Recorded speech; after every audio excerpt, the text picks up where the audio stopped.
In the last episode, we were leaving Turkey on a ferry and heading further south for the winter. But we weren't quite done with it yet. We'd returned to Turkey in the spring, and as you'll see later, it still had some surprises in store for us. We're a family of 4 going around the world on a 5-year overlanding journey.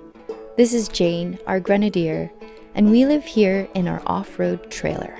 Along the way, we'll be sharing stories to support projects that preserve and protect our wild earth. Most of us have heard the line, "Follow your dreams." But what if once we get there, once we achieve the dream, we realize it's not actually what we want, or it's not how we thought it would be? What if we could step into the dream and give it a try? Sort of like sample it before really going for it. Well, that's exactly what we did.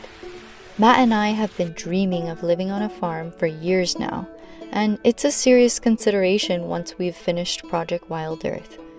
We found a way to give this farm thing a shot without having to buy the land and commit. We'd be spending the next 2 months volunteering on a farm in northern Cyprus.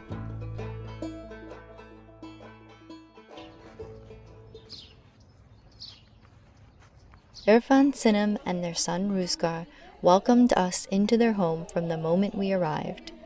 Their farm sits on 1.5 acres of land, and it's been nearly 2 years since they began this massive undertaking of bringing a piece of industrial farmed land back to life, in addition to raising their son and working full-time jobs. It was incredible to see their determination in bringing their dream to life. Started in 2016 when our son was born. At the market, everything is artificial and it's all chemical food, and all the vegetables are poisoned. So we decided to find a clean food to feed him as much as we can. We started to plant some, greens, tomatoes, and cucumbers. And it worked. We success. Sounds surprised. Yeah. It seems. We had no idea what we were doing when we first, It was like an experiment, but it worked. Yeah. Later, we decided to continue at our balcony and at roof or our friends' houses, gardens. Suddenly, it's become a serious thing for us. So basically we said, why not we do this on a land, we're okay at the roof. Why don't we take it to a bigger scale?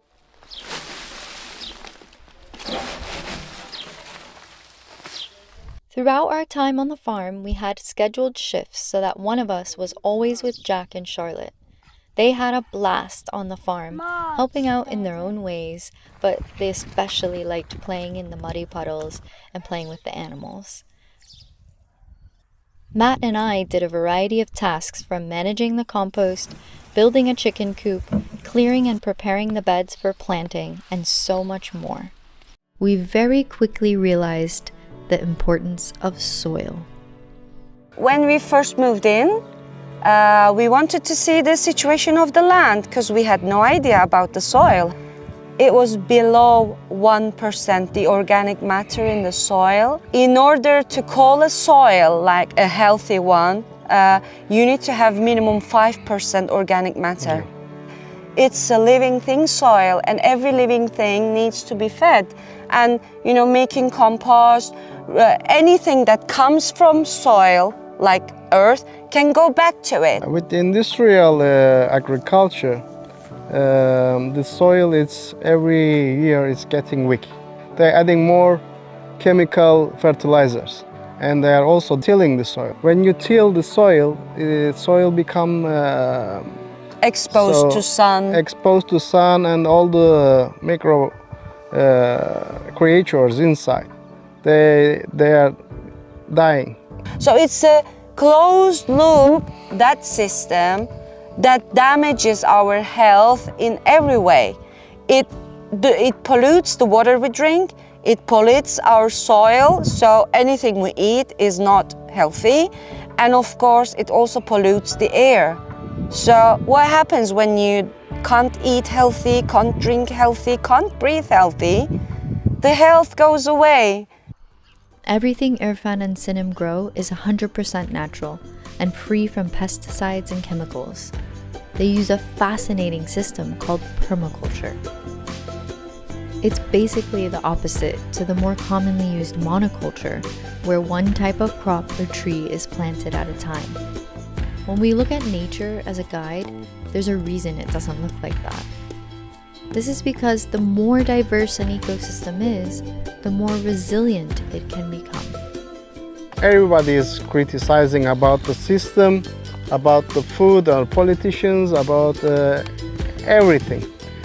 But nobody is talking about the solutions. Permaculture means solutions. It gives solution for the carbon or climate change. It gives solution for the lack of water. It gives solution for the animal productions also, plant productions, lots of things. Waste control. Waste control.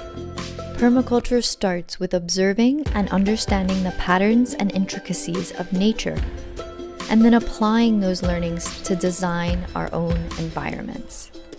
This approach extends beyond just our gardens and farms. It's also about our homes, our communities, and our lifestyles.